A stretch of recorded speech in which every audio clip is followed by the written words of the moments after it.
বাবা, আমাদের ঘর কি ভেঙে পড়বে? ওমা, দেখো, আমার সব বই খাতা ভিজে যাচ্ছে। এমন পান পাতা তো আমি আগে কখনো দেখিনি। পাগল পাগল, না হলে কি আর পান পাতা দিয়ে ঘর বানায়?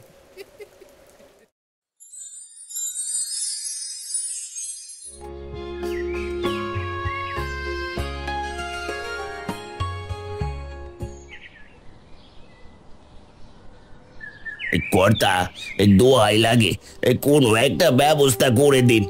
না হয় যে এভাবে আমরা আর বাঁচতে পারবো না। ঘর না ঠিক করলে যে বড্ড বিপদ, আর ঘরেও কোনো খাবার নেই। নিজে 3 বেলা খেতে পাস না, আবার এসেছিস আমার থেকে পয়সা নিতে? তা বলি ফেরত দিবি কি করে রে, ভিখারি কোথাকার! কিছু হলেই মুখ তুলে চলে আসিস। কর্তা, ঘরে ছোট ছোট দুটো ছেলে মেয়ে আছে, ওরাও যে না খেয়ে আছে। আমি কথা দিচ্ছি, কয়েকদিনের ভেতর আপনার টাকা ফিরিয়ে দেব। এই, কে কোথায় আছিস রে? একে ঘাড় ধাক্কা দিয়ে বের কর এখান থেকে। কি এক বর্ষা শুরু হলো, আর এদিকে ঘরেও কিচ্ছুটি নেই।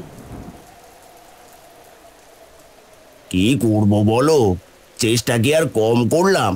কর্তার পা ধরেও বললাম কিছু ব্যবস্থা করে দিতে।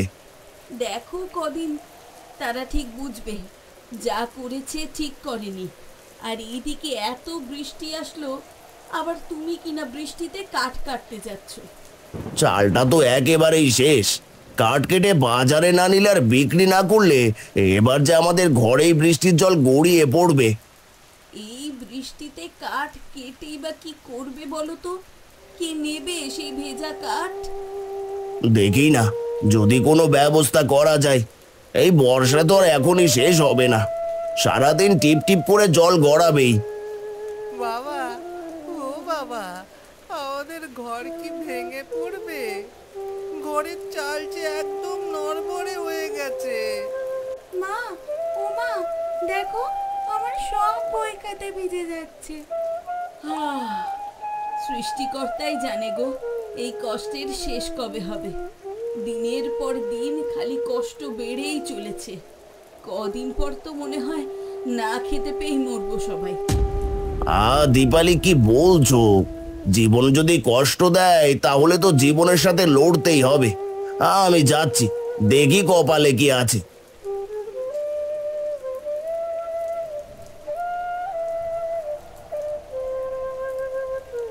শিবু কাঁধের কুঠার নিয়ে জঙ্গলে চলে আসে কাঠ খুঁজতে।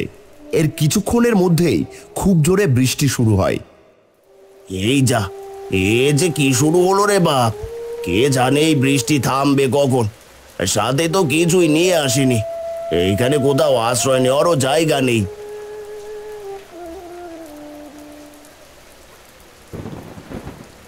এ কি, এগুলো দেখতে একদম পান পাতার মতো।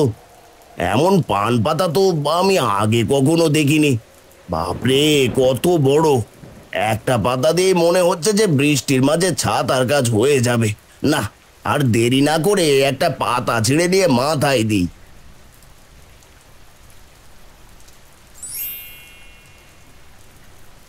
বাহ, এটা তো দেখছি ভালোই কাজ করছে। মাথায় এক ফোঁটাও জল পড়ছে না। এটা তো মজবুত মনে হচ্ছে। আচ্ছা, এত বড় পাতা যদি গেঁথে লাগানো যায় তাহলে তো জল আর ভেতরে ঢুকবে না। হ্যাঁ, তাই তো। এই পান পাতাগুলো এত বড় যে খুব সহজেই জল থেকে বাঁচা যায়, আর এগুলো সহজে নষ্টও হবে না। আমি এক কাজ করি, আর দেরি না করে বেশ কয়েকটা পাতা নিয়ে বাড়ির দিকে যাই।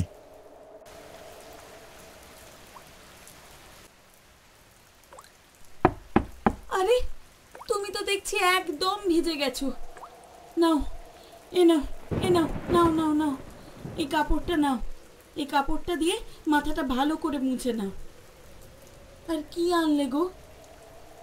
কাঠ কাটতে গিয়ে তুমি পান পাতা কেটে আনলে? এত বড় পান পাতা তুমি কোথায় পেলে গো?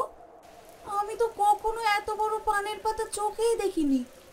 জঙ্গল থেকে গো গিন্নি, ভাবছি এই পাতা দিয়ে আমরা ঘরের চাল দেব। পাতাগুলো অনেক বড় আর মজবুত। কিন্তু বাবা, এইটা তো পান পাতা, এটা দিয়ে কি চাল বানানো যাবে? পাতাগুলো অনেক বড় আর মজবুত। যদি একটার উপর একটা ঠিক মতো সাজিয়ে বাঁশ দিয়ে বেঁধে দিই তাহলে জল ঢুকবে না। সত্যি?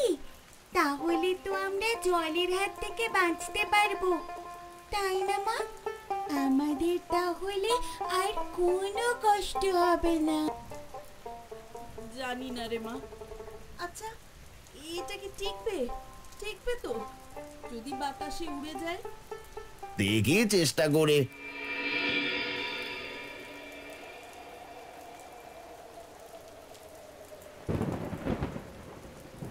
শিবুদা, বলছি পাগল টাগল হলে নাকি গো? কোনো ব্যবস্থা না পেয়ে অবশেষে এই পান পাতা দিয়ে চাল বানাচ্ছো? হ্যাঁ রে রামু, তাই তো মনে হচ্ছে। পাগল পাগল না হলে কি আর পান পাতা দিয়ে ঘর বানায়? যা বলেছিস। তোরা না হেসে দেখেই জানা, কথায় আছে না, যার কেউ নেই তার সৃষ্টিকর্তা আছে। তিনি কোনো না কোনো ব্যবস্থা ঠিক করে দেবেন। তাই এই পান পাতা দিয়ে ঘরের চাল হবে বুঝি? জল একদম ভেতরে ঢুকবে না, আর সহজে পচেও যাবে না। তাহলে চাল কেন হবে না দাদা বলো? এর চেয়ে ভালো কিছু আমাদের জন্য নেই। এই পাতা দিয়ে এই সুন্দর চাল বানিয়ে ফেলবো দেখিস।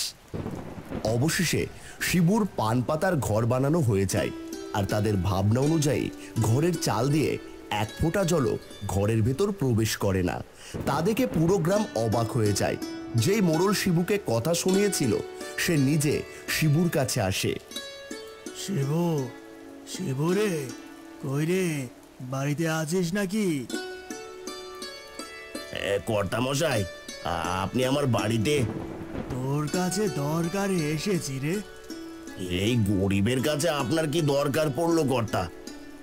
এভাবে আর বলিস না রে, আমি আমার ভুল বুঝতে পেরেছি। শোন না শিবু, আমার বাড়ির চালটা মেরামত করতে হবে। তোর বাড়ির মতো আমাকে একটা পান পাতার বাড়ি বানিয়ে দে না। এই যে এইগুলো নিয়ে তোর বাড়ি বানানোর দাম। কিন্তু কোনো কিন্তু না শিবু, তোর যা প্রয়োজন ছিল তার থেকে বেশি আছে।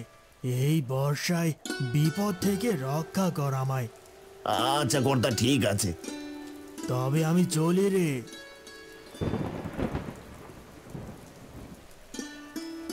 আমাদের বিপদে কত কথাই না শুনিয়েছিল, আর আজ মুখ উঠিয়ে চলে এলো। আহা গিন্নি, এইভাবে বলো না। বিপদে না পড়লে মানুষ মূল্য বোঝে না। যা বলেছো।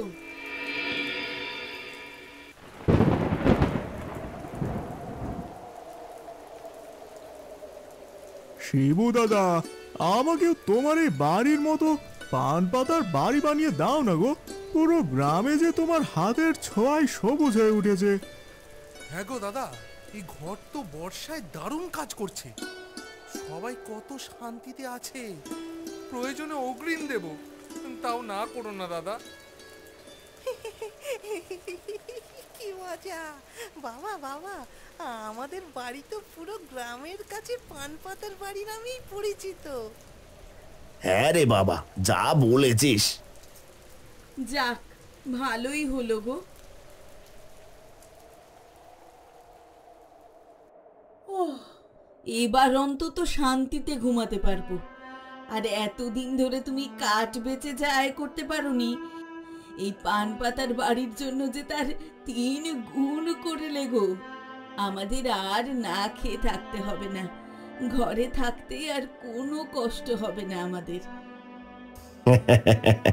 হ্যাঁ গো, আর শুধু আমরা না, পুরো গ্রাম যে এখন শান্তিতে থাকতে পারবে, আর কোনো কষ্টই যে রইলো না।